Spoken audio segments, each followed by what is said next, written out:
So, what's up guys? So, magbubuo tayo ngayon ng PC. So, bali, nasiraan ako ng Ryzen 3 na motherboard. Bumili ako ng, ang tawag dito, BioStar na B450M. Ayan. So, binabaklas ko na yung kanyang tornilyo, yung tray type niya. Tapos, lilipat natin yung itong fan ng Ryzen 3 natin. So, Ryzen 3 320 ata ito. Third gen. Yan, ilipat ko na. So, na-order ko to sa Shopee. So, kailangan kong i-test agad para makita ko kung may sira o wala. So, ito yung ating processor. Ilipat natin dito. So, itong motherboard na binili natin is compatible sa lahat ng Ryzen. Yan. Kung naalala nyo guys, dahil kaya bumubuo ako dahil kinulang yung piso natin na dineploy natin sa outlet natin sa Kalasyaw. Yan yung binuo natin na una, 3 pieces to, nasa ilalim na yung isa.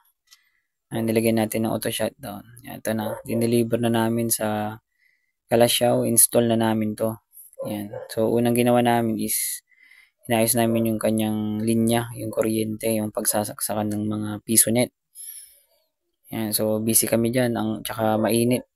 Tagaktak kami ng pawis pero tuloy pa rin. Binuksan namin bintana para medyo pumasok yung hangin.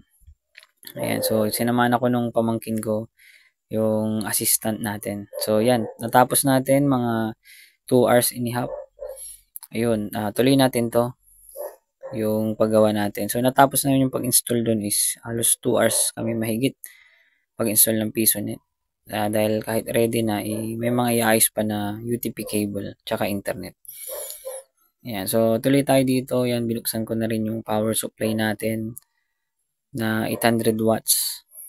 Ayan, para hindi na mabitin sa mga lightnings. Ayan, kasi nga yung PisoNet natin is may mga pailaw. Yung coin slot tsaka yung fan. Ayan, kabit ko na rin yung keyboard natin na A4 Tech. Bundle yan, yung A4 Tech na 8350 ata yung model na.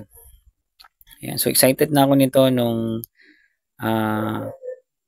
pagkabili ko, excited ko ng paganahin. Yan yung oras na yun is pa-power up ko na sana. Hindi ko mapa-power up. Ayaw siya mag-power. Hanggang nag-power na nga, kaso ang problema, walang screen, hindi lumalabas yung BIOS niya. BIOS setup, wala lahat. Pati yung keyboard tsaka mouse, walang ilaw. Yan. So, pagka kasi ako nagpo-program, tinitignan ko agad keyboard kung umiilaw yung sa numlock niya. Pag di umilaw, wala na. Kahit di umano yung screen, doon ako nagbabase minsan sa keyboard. Di ko lang kung ganun din kayo. Ayan, so kahit anong gawin ko, wala na. Hindi gumagana talaga. Ayan, kahit anong nagpalit-palit na nga ako dyan eh. Pati yung board na dati ko, yun, mas gumana nga yun kaysa yan sa bago. So, hindi ko lang kung na-scam tayo. Dahil nga nung inopen natin, papakita ko dito sa huli na video is hindi nakasil yung motherboard, yung box pala, yung motherboard box. Parang nabuksan na ba, ganun.